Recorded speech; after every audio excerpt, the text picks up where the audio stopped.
Good day to you. I'm Carl Falk. This is the Falkin Around podcast. A little later start today than normal, but if you're joining us live on YouTube, thanks for joining us. If you're catching us on one of the traditional platforms, Buzzsprout or YouTube again, when these things, we get posted back up after a little bit of time, thanks for joining us. It's interesting time of year. We had the Masters. We're certainly going to talk about the historic win for Hideki Matsuyama. We're going to talk about baseball because now we're a couple weeks in. Frustration, if you're a Mets fan, already mounting. I got you. Don't worry. We'll have a little group therapy and work through that. There's only a couple weeks left for the NFL draft, which is an event that I really enjoy. And if you're a Bills fan, this draft, to me, is a draft that's different than one that you've had in probably 20 years, since the mid-'90s. There hasn't been a draft like this for the Buffalo Bills. We'll talk about that. I'm going to give you an update on Syracuse University basketball.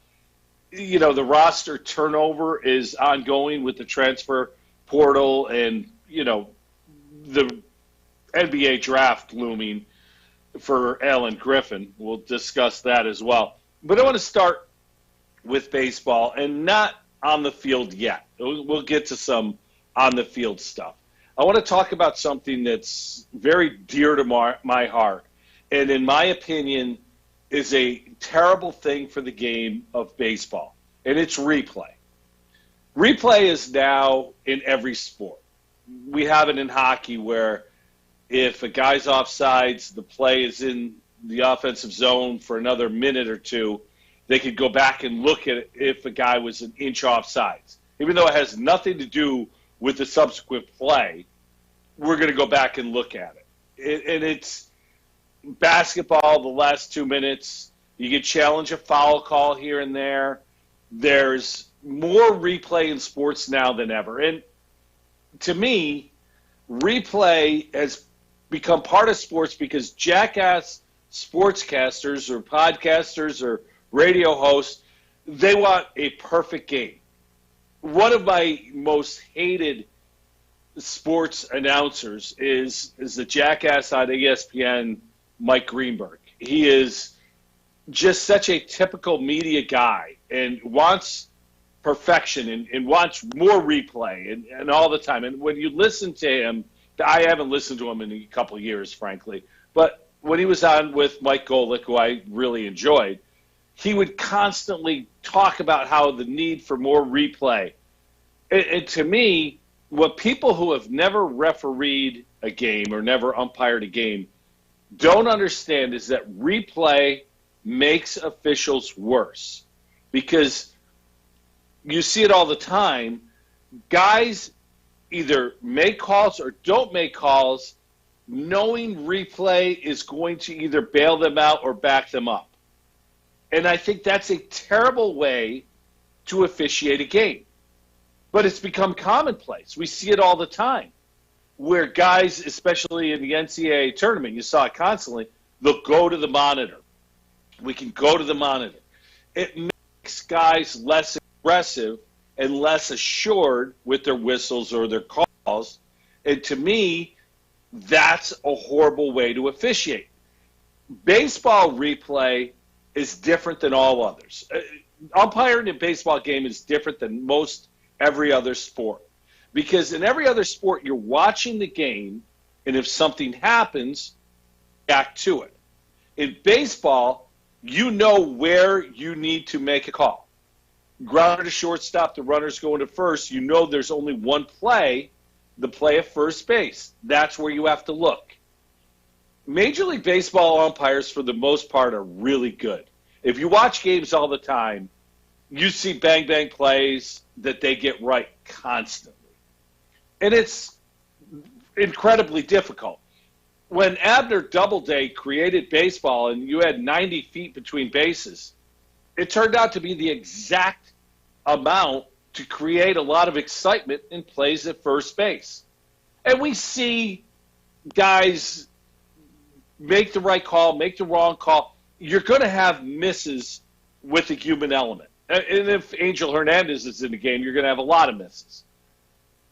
Replay won't help Angel Hernandez enough that he will not suck anymore. Getting better umpires and referees helps getting the calls right better. That's the solution, not getting more replay. The other night, there was a Phillies-Braves game, and these two teams are two of the better teams in the National League, in my opinion, and two teams that, in my opinion, will likely be playoff teams when we get to October.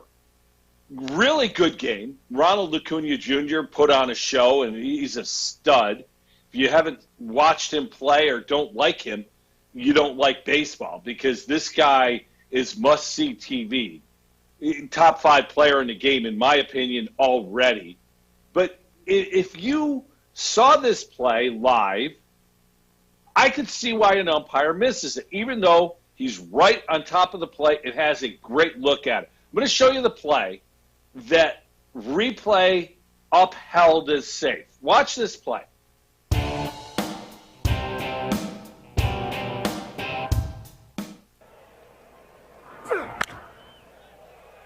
Didi pops that one into the opposite field. Ozuna's got it. Bohm's going to try it. Here he comes, and he's safe at the plate. Wow! On a shallow fly ball into left field. They roll the dice with Ozuna's arm, and Bohm is able to score on a bang-bang play at the plate. Shallow left field. The throw.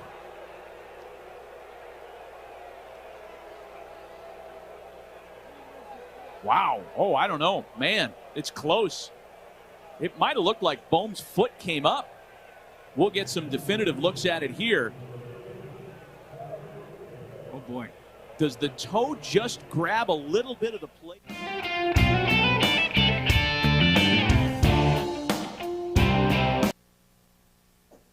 Now, when you first saw the play, a couple things. Marcell Ozuna properly gets behind the ball, gets a running start, still throws a 3-hopper to home plate. Former Mets scrub Travis Darnell, who's now all of a sudden good, makes a good tag, catches the ball, gets in front of the plate after getting the ball, legal play there. Alec Baum, who's a great young ball player for the Phillies, slides, and in fast motion, it looks like his foot gets in before the tag gets put on. Thus, the safe call. Go to replay, and you see clearly that Baum's foot never touches the plate. Never touches the plate. Yet replay upholds the call. How is this possible? Now, it was 5 minutes, by the way, that MLB took to look at the replays. 5 minutes of a stoppage of a game. Now, what do you hear from baseball people who are looking to grow the game? We got to speed the game up. We've got to get that 2.5-hour game back. That's why there's a pitch clock in minor league baseball. That's why you're trying to keep guys in the batter's box. All these things to speed up the game. Yet we're taking 5 minutes to look at a play. And it's a big play. It's late in the game in a 1-run game, and it ended up being the winning run in that game. But it was a horrible call by replay, not by the home plate umpire who missed it originally. I can excuse that. I can excuse fast motion, everything going on, missing a call. It's not good. You don't ever want to miss a call, but you understand because the game happens so fast, and with the human eye, you're only able to do so much. But when you slow it down, look at it for 5 minutes, and still don't get it right, what the hell are we doing? Why is that part of the game? Honestly, it's done a couple things to me that have taken away from the game. One, it's slowed it down. Two, it's put more of an onus on bad umpiring. We focus on the replay situation so much that when there is a play that's missed, we look at it over and over and over again while we're waiting for the umpires on the headsets to get the call theoretically overturned and correct by their peers back in New York City.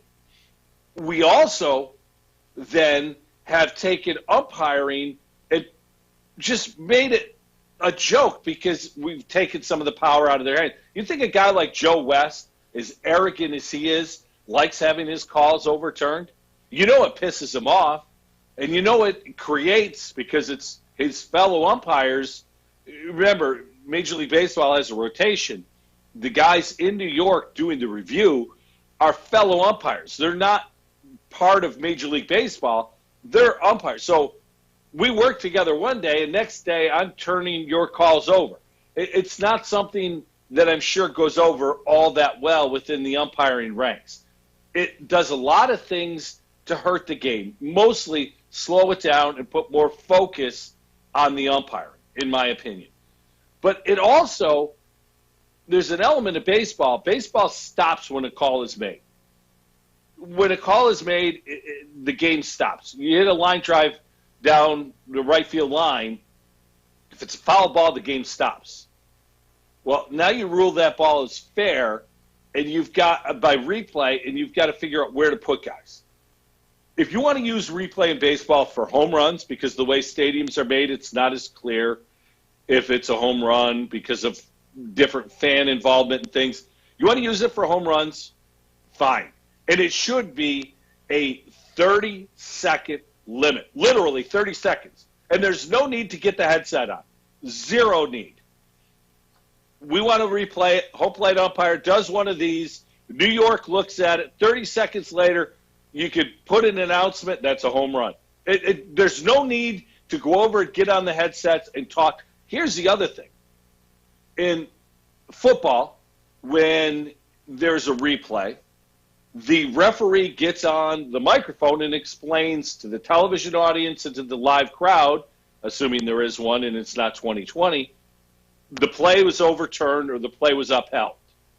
You get a little bit of interaction. You get nothing for Major League Baseball. The Mets had a game last week where they actually won a game. It's, I know, surprising. But the bases are loaded, one out in the ninth inning. Michael Conforto at the dish. The pitch comes in, and it's a strike. Conforto puts his elbow out and gets hit by the pitch barely. And Major League Baseball's replay system allows for replay to check whether or not he did get hit. But it doesn't allow them to correct the call that if you get hit by a pitch and the pitch is a strike, it's a strike. There's not a hit by pitch. It cost the Marlins a game.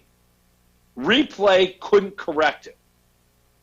Now, it's bad umpiring to award the hit by pitch, but at the same time, if there's no replay involved, the umpire at home plate who makes the decision can get help from his counterparts. They can have a conference and overturn it on the field. They absolutely can. And frankly, in that decision, in that situation, the home plate umpire who was about to call a strike, if you watch the replay of that, would have probably told his guys, hey, I blew it. Let's overturn it. But he can't do that with the replay system in place. Replay has hurt sports officiating far more than it will ever help it. And there's never going to be a perfect game. And here's the other thing. When you talk about officiating, everyone wants it to be black and white. Everyone wants it to be inbounds, out of bounds. Not every call is inbounds, out of bounds. Inbounds, out of bounds is a black and white situation. You either are inbounds or you're out of bounds. However, when you get into the intricacies of officiating, you're looking at the gray area. You're looking at advantage, disadvantage. You're looking at whether or not it had an effect on the play. Use a football example for that. You run a sweep to the left side. The tailback is 10 yards down the field when the right tackle, who is engaged with the left defensive end, he holds him. You're 40 yards away from the play. You're going to call that hold? Never. Never should that hold be called. But if you get into replay, you can't use judgment. You have to go by facts. And every official who's ascended to these high levels has gotten there because of their ability to apply judgment to plays. But we don't allow that when we bring in replay. It either is or it isn't. And it's worse for the game. The best officiated games are games where guys use their judgment, apply that properly, and move on. Replay ruins that. Now, in the NFL, you can use replay quickly and efficiently and correctly by having a sky judge in the booth. You eliminate challenges. You have a guy up there looking at plays. He can call penalties that are needed. He can fix things like what happened with the Rams and Saints in the playoffs a couple years ago. And it can be part of the crew. And that's a better way of doing it. That's how replay should be done in football if you're going to have it. But the NFL has been resistant to do so. Replay in football should be done by a sky judge if you're going to have it. Replay in baseball should be for home runs only. If you want to do fair and foul, I guess I could go with that because, again, it's black and white. Beyond that, no. Get rid of replay in baseball. Replay in basketball should simply be for clock situations. That's it. It shouldn't be for inbounds, out of bounds either, because here's what happens in that situation. We see plays get overturned happen in an NCAA tournament last year, a couple of years ago, where there was an out-of-bounds call, and everyone was on board with the call made on the floor. But replay showed that it was a different call. With replay, you're showing up at a fire sometimes with a can of gas. You create things like the tuck rule. Famous Raiders, Patriots play. If there's no replay, there is no tuck rule. Not one person was looking at that play to be overturned, but replay did it. They broke into jail with that. Created controversy because of replay. Get rid of it, especially in baseball. Fix it in football with the sky judge. That's how you fix it. I had Mike Pereira on my radio show a couple times, and Mike Pereira is a great source for officiating knowledge. He is all in on replay as far as the sky judge goes. But beyond that, no, doesn't want it. It's Des Bryant's catch in the Packers-Cowboys game a couple years ago. It was a catch. The ball may have moved a little bit, but next time you look at that replay, show me where there's definitive proof that the ball hit the ground. Because Dez's arm was underneath that ball. His arm hit the ground, but it doesn't show the ball hitting the ground. Also, when you take 3 steps and lunge for the goal line, that's a football move. That should show control. One of the worst uses of replay of all time was when Des Bryant caught the ball and they ruled that he didn't. Replay has ruined far more games than it's fixed. Get rid of it. This is the latest example. We're 2 weeks into the baseball season, and twice in the last week, the Conforto play at home plate and the Alec Baum play at home plate, twice we've seen games decided because replay can't help them out. Okay. Feel better now. I'm into it. The Boston Red Sox are off to a surprising start. Look, I thought the Sox this year would probably lose 90 games. They're 6-3. They lost the first 3 games of the season, have won 6 in a row. Rafael Devers has 4 home runs. J.D. Martinez has been a monster. 5 home runs, 7 doubles already this year. They've been really good. The Yankees got a nice win last night to even their record at 5-5. Garrett Cole, this is what I like about an ace. Garrett Cole last night didn't have it early on. Threw a lot of pitches, gave up a run in a game that you knew was going to be a low-scoring game. But Garrett Cole corrected things and fixed things, and this is why he's a true ace. Because after a shaky first couple innings, their first inning, I should say, he retired the last 15 batters he faced. He only threw 6 innings because of a high pitch count because of that first inning.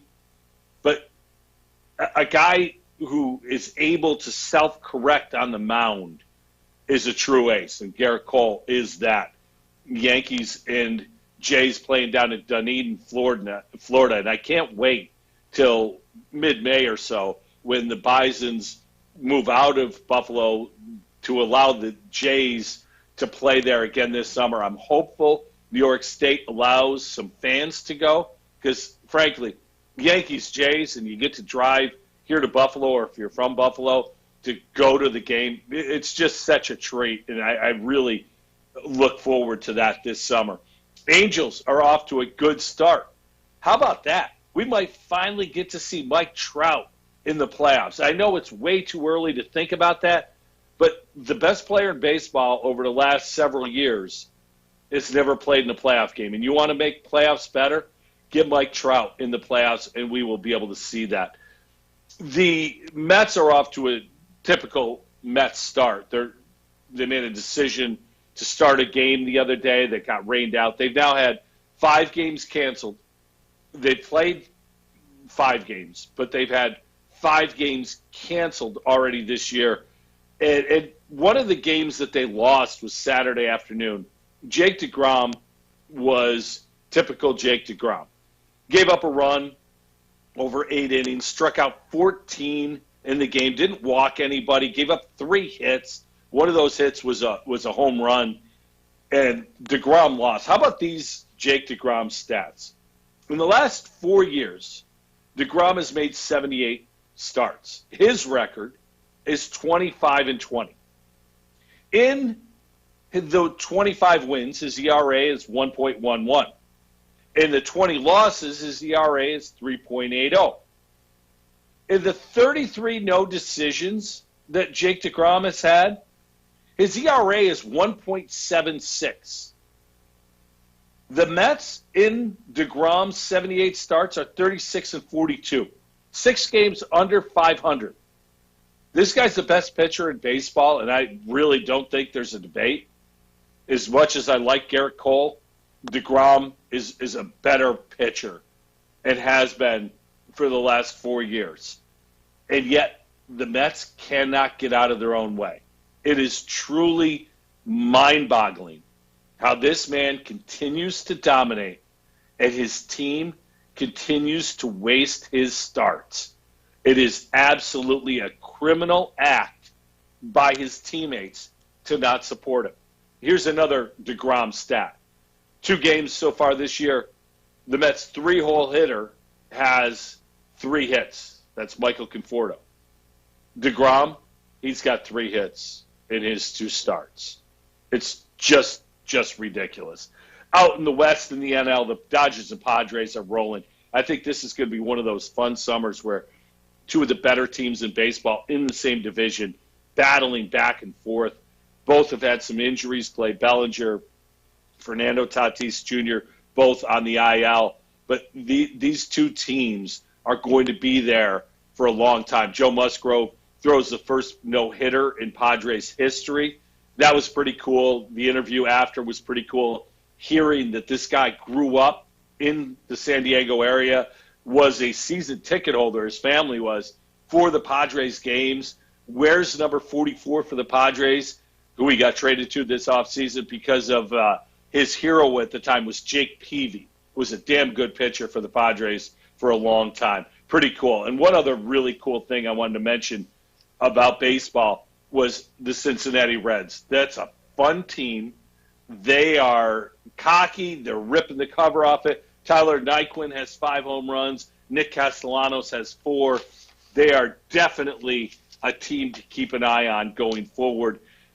I don't know that they're good enough to make noise in the playoffs, but in a division where it doesn't seem there's a clear-cut favorite, the Reds would be a fun team to get in the playoffs with that young, quality lineup. I think they'd be a tough out. The NFL draft, as I mentioned, a couple weeks away, and I want to transition to that. Here's the thing about the draft. We know the top 3 picks. Well, we don't know the top 3 picks, but we know the positions that are going. Trevor Lawrence is going to the Jags, number 1. Zach Wilson going to the Jets, number 2.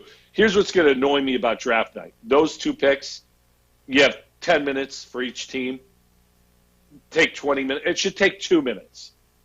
When Goodell gets up there and announces that the draft is available, the Jags should hand the card in. Goodell shouldn't leave the podium. The first pick is going to be Trevor Lawrence. We don't need to spend 8 minutes showing Shad Khan and trying to find Jaguar highlights over the last 5 years. Has there been a Jag highlight? I mean, you're going to show Doug Marrone, St. Doug, trying to get things done? No. Just hand the card in and go. Then the Jets are on the clock. No need to talk about Sam Darnold getting traded. Hand the card in, Zach Wilson. And then you go to 3 at San Francisco. Now, the 49ers are going to pick a quarterback. Don't know if it's going to be Trey Lance. Mac Jones has been rumored there. Maybe even Justin Fields, who's got another pro day coming up this week. Look, the draft to me starts at number 4. You're going to have 3 quarterbacks taken in the top 3. Atlanta's at number 4. Atlanta needs defense badly. They could use an offensive lineman. And this is a very good draft for offensive linemen, especially at the tackle position. But Kyle Pitts is a generational talent at number 4. If he goes there, he's a tight end out of Florida and could be the best tight end in football. Now, tight end isn't traditionally a position that's taken this high, but the fact that many people are considering what it would be like to have Julio Jones, Calvin Ridley, and Kyle Pitts go out there with Matt Ryan, that's a lethal combination. And you can't double anybody if you put those 3 game breakers on the field at the same time. Matt Ryan would put up, in my opinion, even bigger numbers than he already does. He's got a couple years left on his deal. I know there's a lot of talk that maybe the Falcons draft a quarterback, move on from Matt Ryan after this year. I don't know that that's the smart way to go, but the draft to me starts at number 4. Here locally, we're going to pay a ton of attention to what the Buffalo Bills do. And if you read, I think there's a lot of very good Bills coverage in this area. Many of the people that most of us follow on Twitter, who are Bills beat reporters, are talking about the possibility of the Bills taking a running back at number 30, whether it be Najee Harris from Alabama, Travis Etienne from Clemson, or maybe even Javonte Williams, the kid from North Carolina. Frankly, I'm of the trade out of the 30th position, and that is a possibility. There are teams that are going to, and especially if a quarterback falls, the best thing that could happen to the Bills is one of these 5 quarterbacks that I just mentioned slides down the draft board. Because if you remember Lamar Jackson a couple years ago, Lamar had slid down, and Baltimore traded back up into the first round to draft him, because when you take a quarterback, especially one like Lamar, who was a phenomenal athlete but thought to be a bit of a project, as it turns out, he wasn't that much of a project at all. But that was the common thought about Lamar Jackson coming into the draft, is how do you set up a system to utilize his athletic talents while trying to develop his throwing ability. The funny thing is, with the way things are set up, if you're a first-round pick, you get a 4-year contract with a 5th-year option. When you're talking about a quarterback and developing that quarterback, that extra year of control is a huge, huge thing. Because the other part of it is the salaries for quarterbacks, obviously, as we see now, $35 to $40 million for a franchise quarterback. Having a 5th year, knowing what your cost is going to be, is a big deal. So if you're at the end of the first round, and the Bills certainly are at number 30, a team who wants a quarterback but projects that quarterback to be a bit of a project, maybe you could get somebody to trade back up. And there are a couple teams that I think could do that if the right player falls. And again, I say player, not quarterback, because generally I think it's going to be a quarterback that somebody would want to trade back up for. but you never know. There may be a pass rusher that's there. There may be a tackle that's there that somebody wants to come up and get. And I've identified 2 teams that I think the Bills could do business with in trading down. And to me, if I trade out of 30, I want a second-round pick that's in the first 10 picks of the second round. I also want a third-round pick and maybe something else to trade out of the first round. And there are 2 teams that I think make sense. One of them is the Philadelphia Eagles. Jalen Hurts will be their quarterback. I don't know how all in they are on Jalen Hurts, but if a guy like Trey Lance or Mac Jones slides, it may be too good for Howie Roseman to pass up. He's been known to spend on quarterbacks, regardless of whether or not you already have a franchise quarterback in-house. Here's what I see as a fair deal. Second-round pick, a third-round pick, and Zach Ertz for the Bills' 30th overall pick. I think that would be a very good move, and Philly has multiple picks in the second round, so they could do that without really overspending for that to happen. The other team that could potentially make this move, and I don't know that the Bills would do business with the Dolphins, but the Dolphins have a plethora of draft picks. And if there is a guy, and we may be looking at running back, if Najee Harris is still there, or maybe there hasn't been a running back taken yet, the Dolphins, with their first 2 picks, end up going wide receiver and offensive lineman. Maybe now you go running back with a third first-round pick and kind of cement that offense around Tua. And there you would get, again, a second and a third to move down just a little bit. And the Dolphins certainly could do that because they have multiple picks in the second. They have multiple picks, obviously, as I mentioned, in the first. And they do have their own third-round pick. So that could be interesting. And, again, I'm not sure that if you're Brandon Beane, you want to do business with the Dolphins. But I think that moving back and getting more picks in the second and third round is the best approach to what the Bills should do. Because you look at the Bills, what is their need? What should their focus be on the draft? And to me, it's the same as it always should be, best available player. Although now, for the Bills, the best available player can play pretty much any position. You set a quarterback, you're bringing back your offensive line, but you could use depth there. You've got 2 third-round running backs that are young, but you could use another player there potentially. Wide receiver position, you always need depth. They certainly could use a tight end. Defensive side of the ball, there's definitely a need on the defensive line and linebacker for depth and improvement. You need a cornerback still that you're confident in opposite Tre'Davious White, and I don't think they are fully confident in Levi Wallace. Maybe Dane Jackson, the rookie 7th rounder last year, maybe he gets to show some things. But if you think about it, the biggest need to me is in the front 7 defensively. But this year, the Bills will have a chance to improve that front 7 with Star Lotulelei coming back.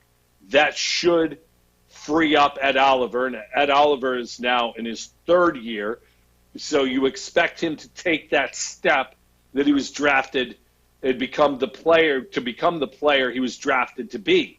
He hasn't yet done that, but if you put Star Lotulelei next to him, there's a good chance that Ed Oliver takes a big step forward.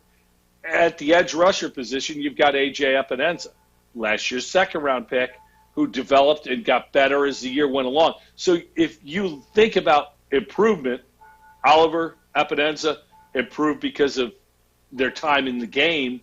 Star Lotulelei coming back, there's your improvement on the defensive line. So the Bills have an option to either stay at 30 and take the best available player or trade down and take multiple 2nd and 3rd round picks to add depth to the roster. To me, the latter is preferable. We'll see what Brandon Beane does, and we've got, obviously, another week or so, a couple weeks to talk about this and get ready for that draft.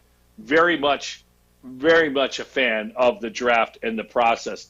You know, the Jets, it's funny. I keep thinking about this because with Sam Darnold now going to Carolina, the Jets are all in on Zach Wilson. They've got Mekhi Becton at tackle. That should help them out. But with their additional draft capital, they've got 2 number 1s this year, 2 number 2s. They should be able to add to that offensive line, add to the wide receiver position.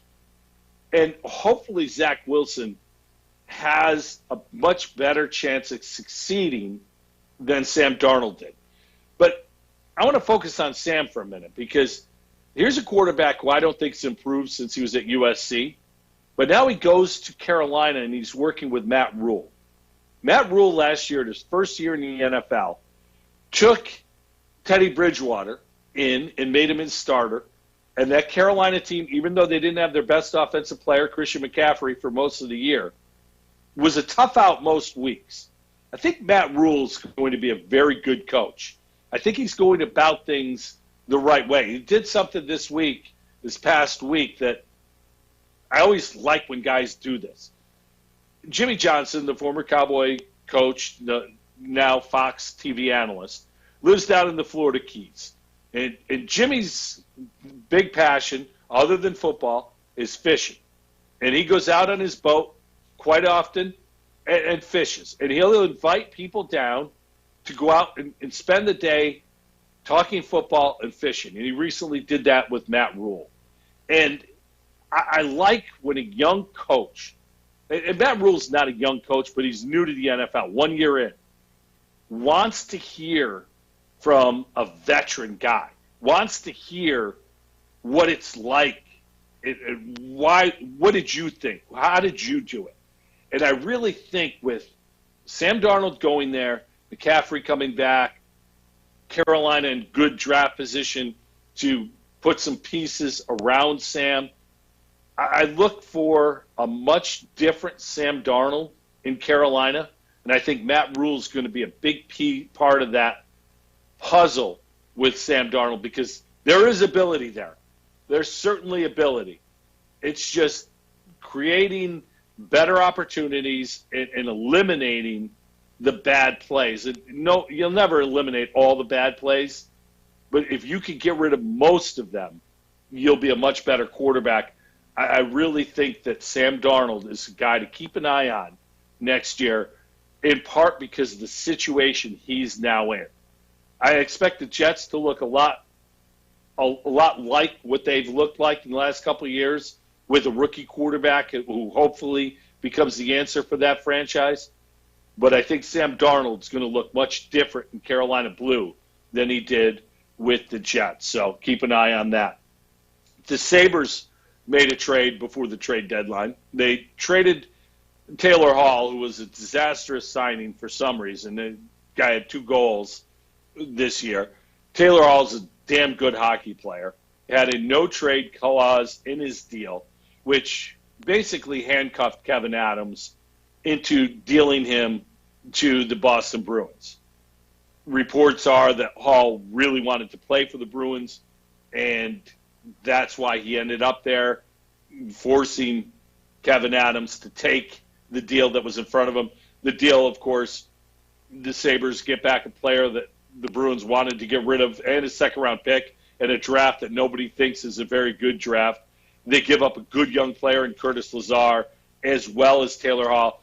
But the part that got me is the Sabres are going to pay a good portion of Taylor Hall's remaining salary. So the question I have for Kevyn Adams is not why did you get so little in return for a player that's now going to be an integral part of a very good team's Stanley Cup run. That's not the question. I understand the limited return. What I don't understand is why you make the deal in the first place. If you've got an asset that you're going to get pennies on the dollar back for, your team is suddenly playing better hockey. The young players are starting to get an opportunity You're seeing a better effort. You're seeing guys like Rasmus Dahlin go from one of the worst players in the league to all of a sudden looking like the guy who was the number 1 overall draft pick a few years ago.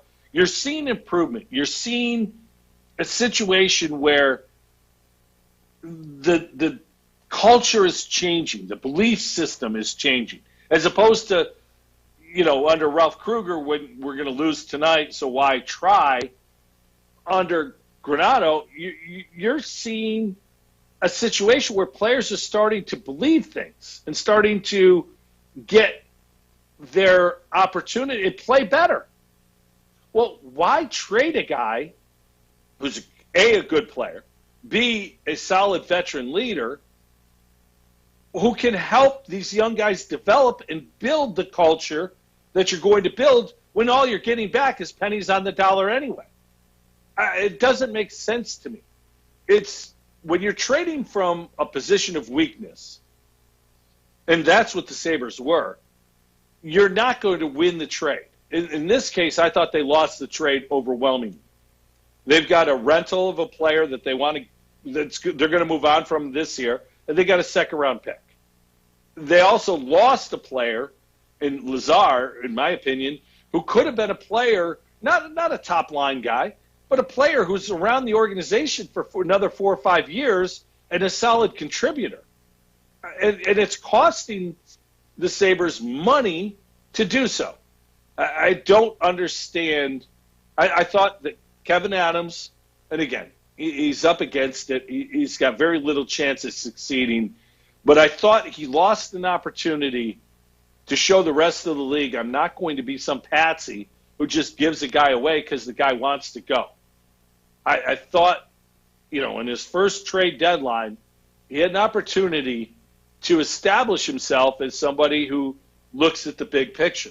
And I don't think he did that because, again, keep Taylor Hall, keep him on the ice with these younger players that you're now working in.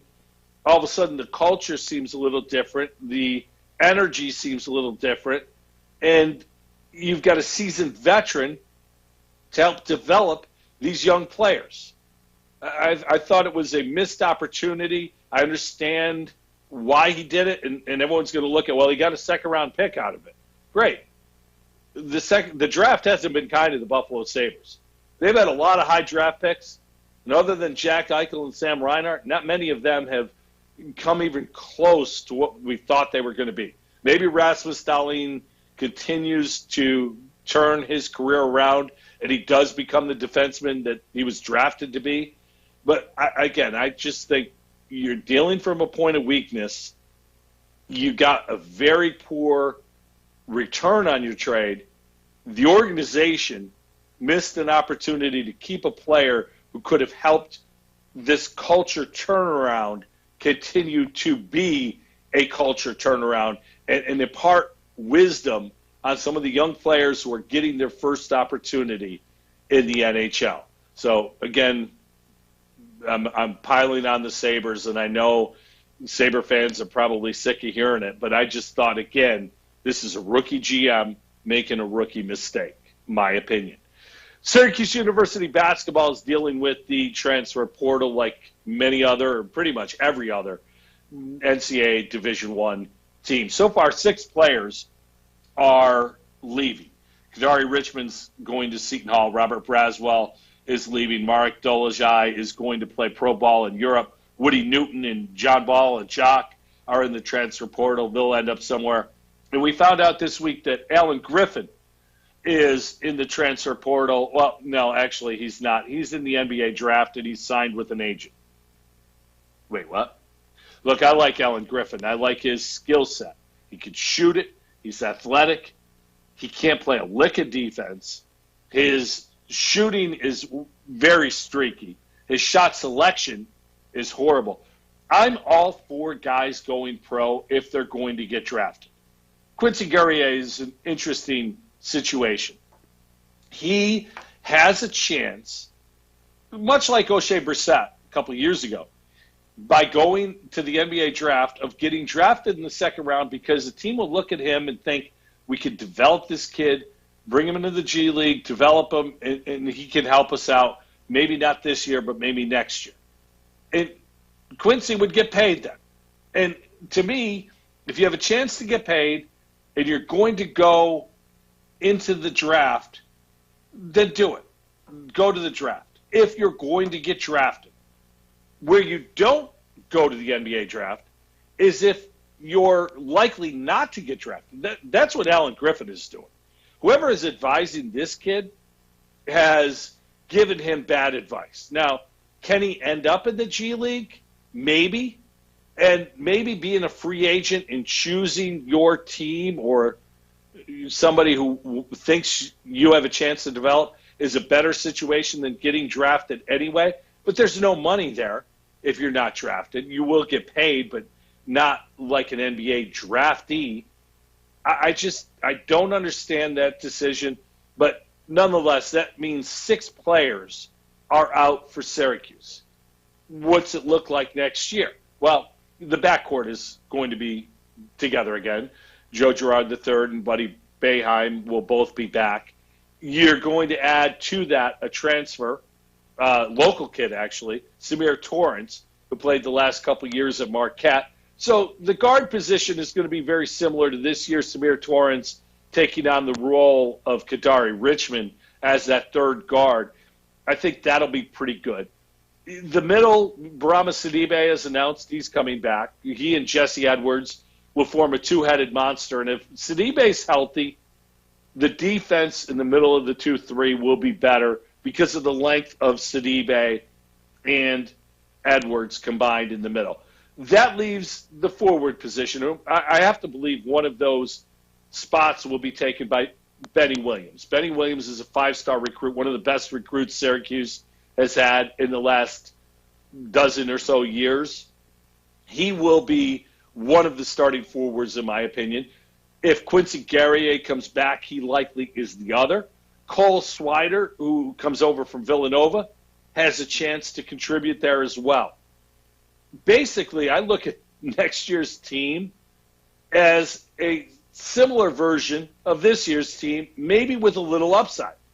You got to figure Buddy Boeheim is going to continue to grow his game and continue to improve. Hopefully Joe Girard gets his game back on track, has a little better success.